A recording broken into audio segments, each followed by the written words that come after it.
Hello, welcome to You Haven't Blanked That. I'm Forrest. And this is Jimmy.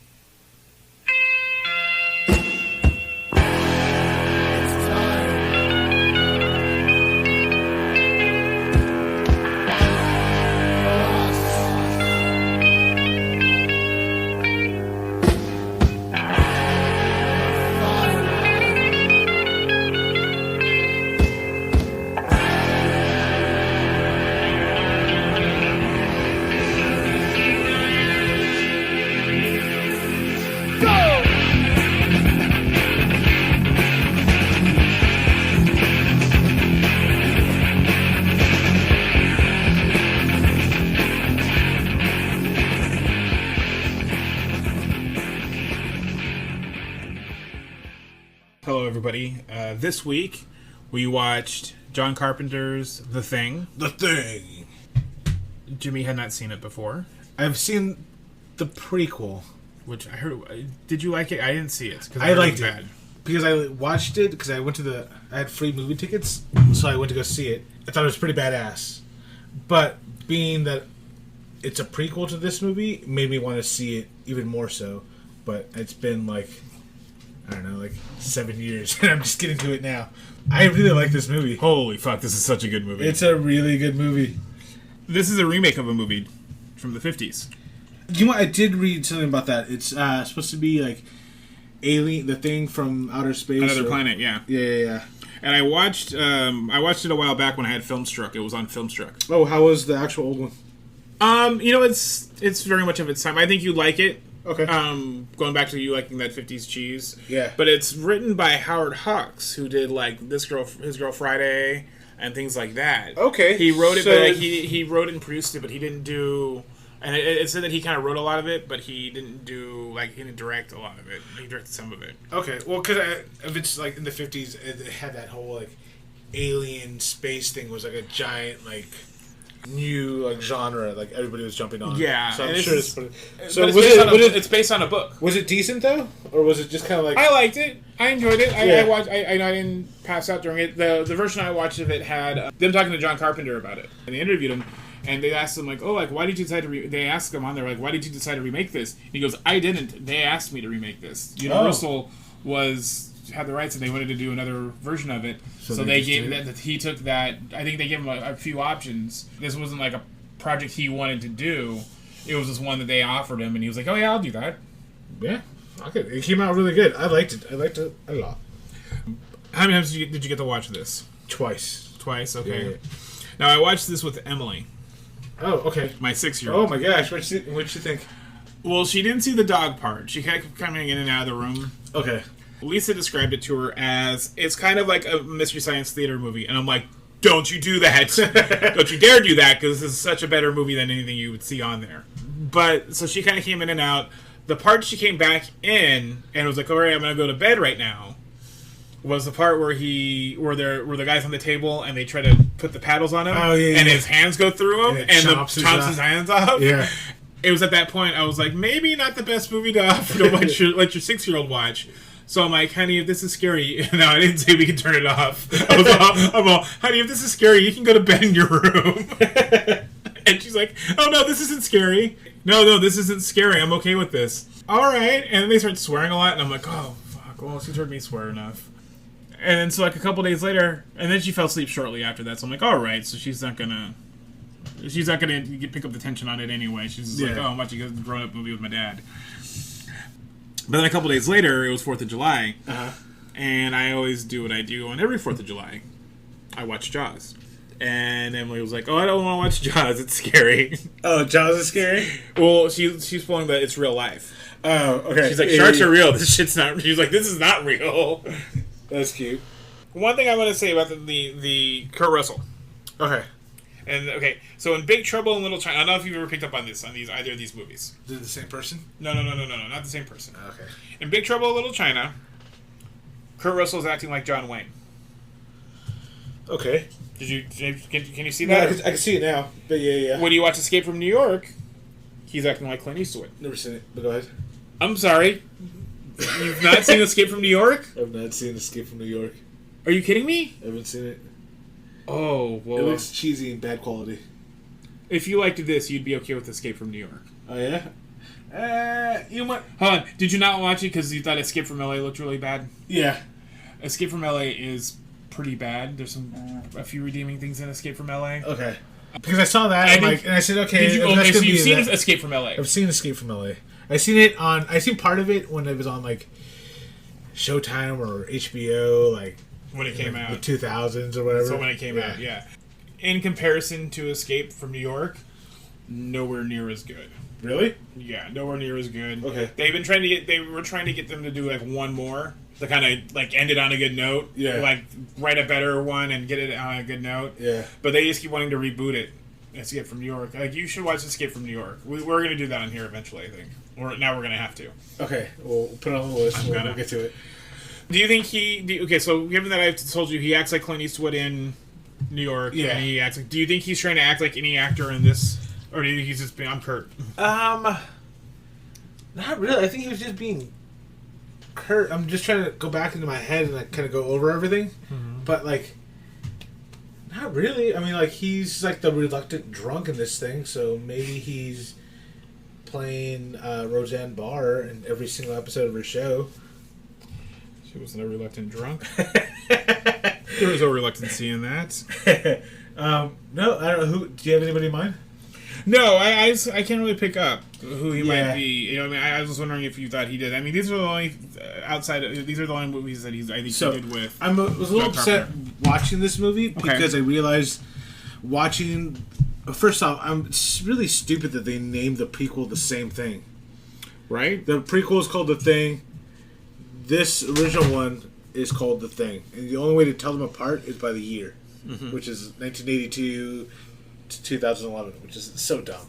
But 2011, that movie blew my mind. Like with like the alien, I'm like, dude, this is the alien that they're talking about. Like this thing's amazing because like it changes shapes and like it becomes another thing, and like people are trying to figure it out. But the movie is about the Swedes. Okay, so in this movie, the camera videotape of the recording of what they've done.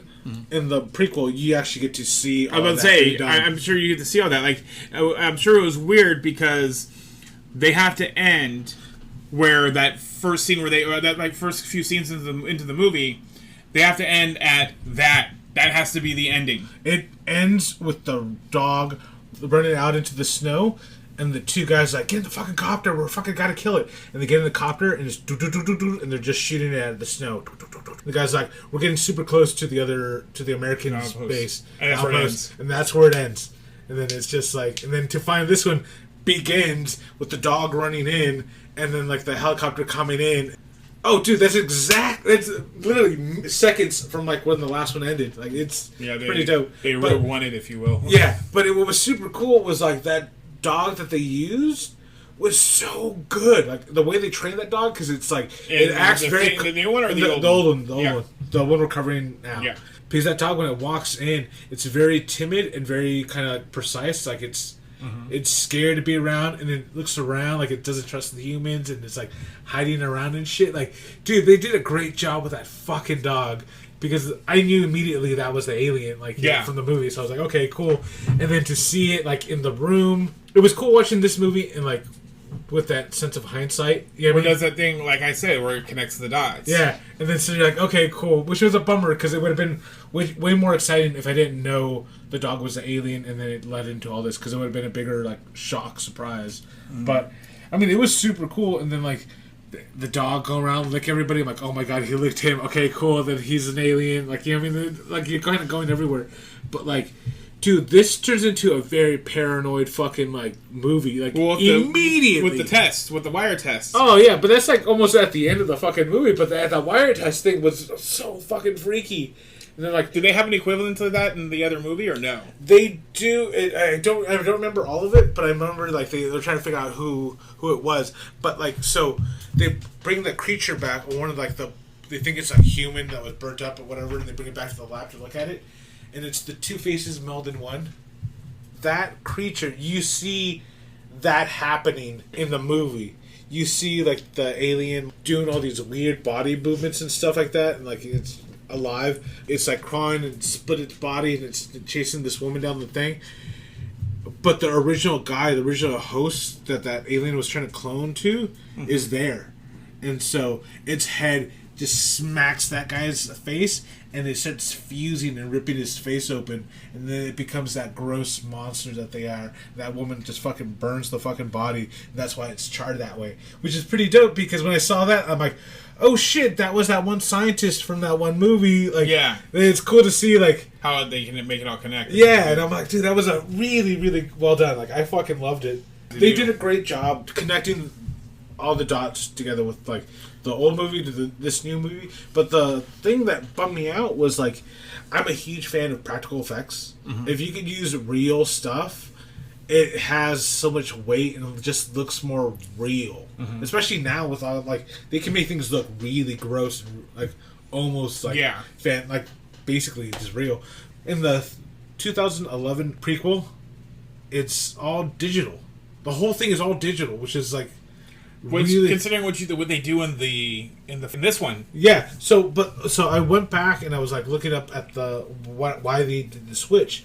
Turns out they went in with a giant practical effects crew, and they were promised it was going to be an homage to the original, and they weren't going to use no to very, very little CGI. But it's all going to be practical effects. Okay. And everything was fantastic. And then somebody from the studio showed up to kind of evaluate what was going on. And they said, why are we doing this? This could be done in CGI. So let's just scrap this and we're doing CGI for this.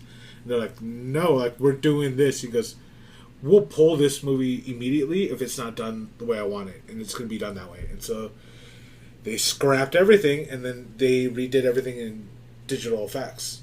The crew for the practical effects were butthurt about this.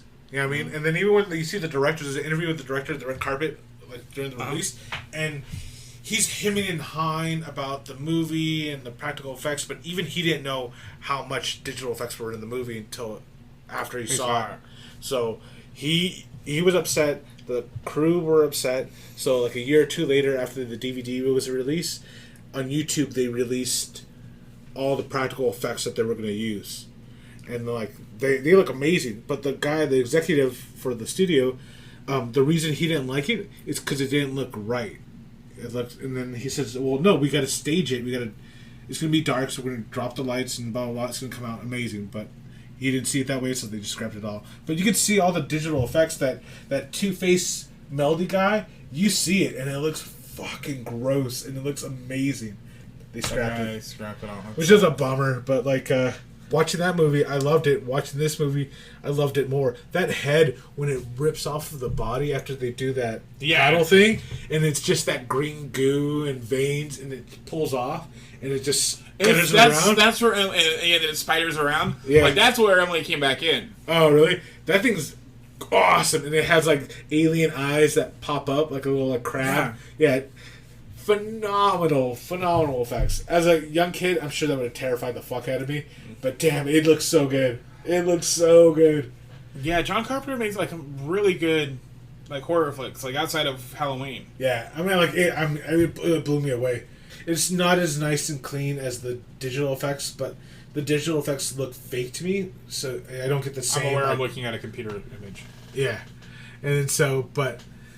This is good. And like that whole tension of not knowing who is who throughout the entire movie fucking blows my mind, especially at the end, because it leads off that fucking cliffhanger. Like, well, is he a fucking alien or not? Like, you don't know that. Like, you know, it's just you don't know. It could be either one of them too. At that point, it could be either of them. That was gonna be one of my questions. Like, who do you think it is? Do you think it's Charles or McCready? I have no idea. I think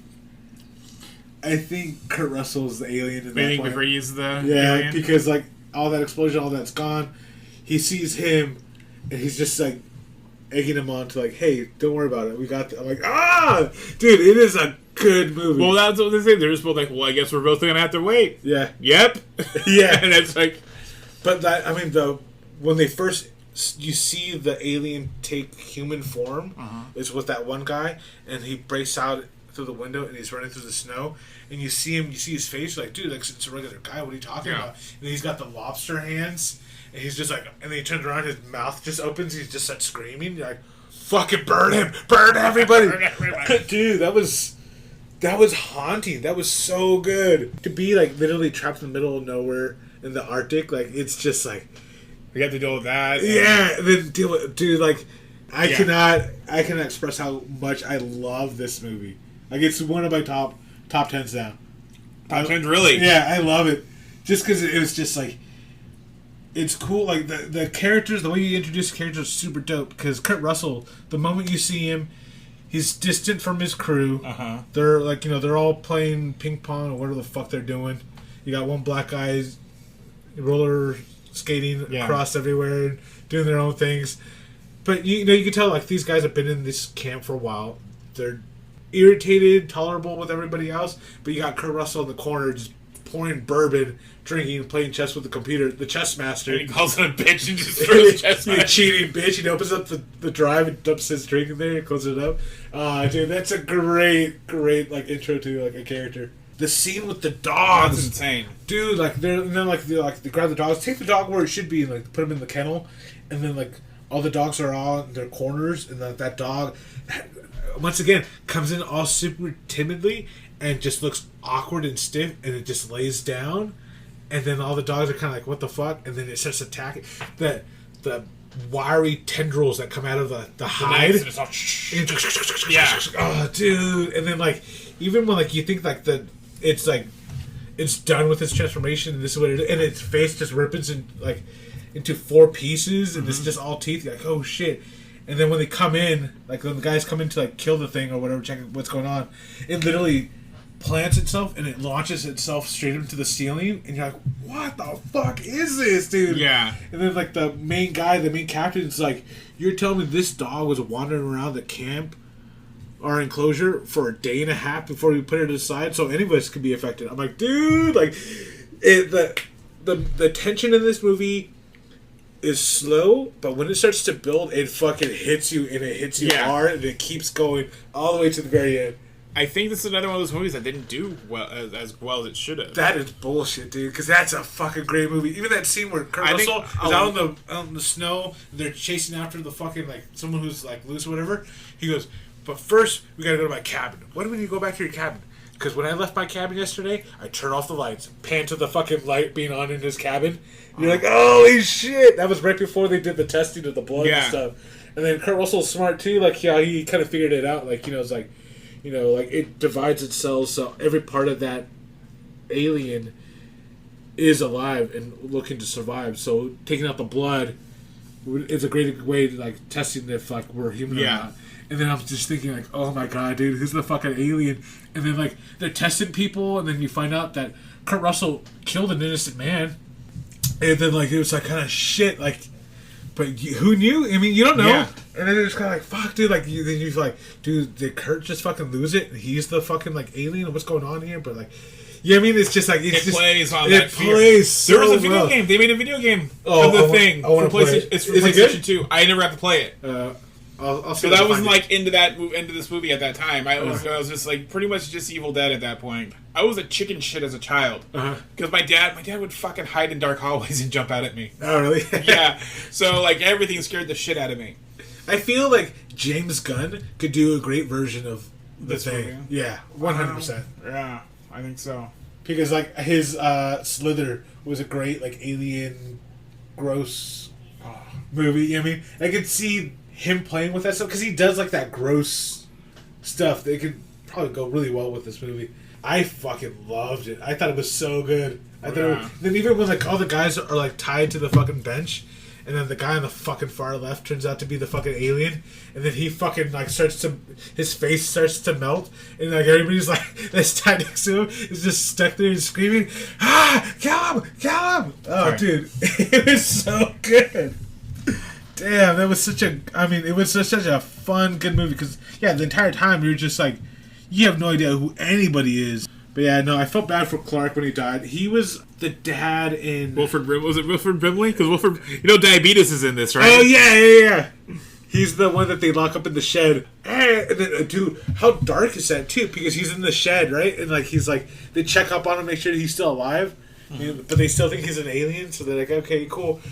But... He made a noose and it's right there next to his head. Yeah, there's he's like, I'm better now. I'm not gonna hurt myself. I promise. Like, I'm not gonna. There's hurt a bunch anybody. of subtle shit like that throughout this whole movie where you're just like, oh Jesus, you were going to do this? Yeah, and then or when they, in the beginning of the movie when they go to the Norwegian or the Swedish camp to go check out what's going on, they're digging around and then they see that everything is burnt down. They see one of the guys with his throat slit and he's just laying there, and you see the blood frozen and pulled into his arms and stuff like that. FYI, you see that too in the prequel. You see that also. And then you see the alien, like they have that slab where like I was kind of nervous because the first shot you see of this movie is out in space, and then you see a really cheesy looking spaceship kind of and then blow up. The flashing of the thing, the words, just it burns into the screen, and it's just like, dude, like that's super cool. It's such a fun movie. Yeah, I enjoy this movie a lot. I like horror movies. I'm a pussy when it comes to like sitting down and watching them. I'm a little upset that I didn't watch this. It took you this long to watch it. Yeah, because this was such a good movie. I didn't know you hadn't seen it. I would have thrown it your way like way earlier if I had thought you hadn't seen it. You know what? If I would have seen it on your thing, you know what? The title, The Thing, just seems and so that's probably the main reason why I overlooked it.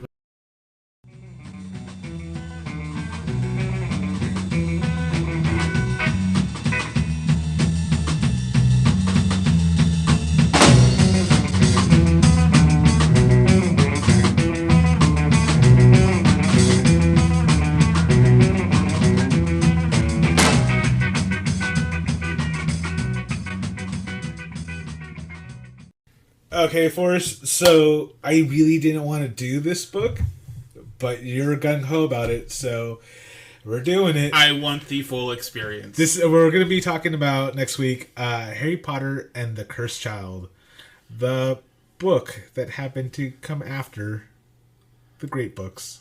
But we'll talk about it later. Are they great books, though? Honestly, I think you're going to be... You'll be surprised when you read it. Like good surprise or bad surprise? We'll find out. Okay, everybody. Well, that's it for this week. If you want to contact us, Forrest, you can go to our Instagram at yhblankthat, or you can email us at yhblankthat@gmail.com. Thanks. Bye. Bye.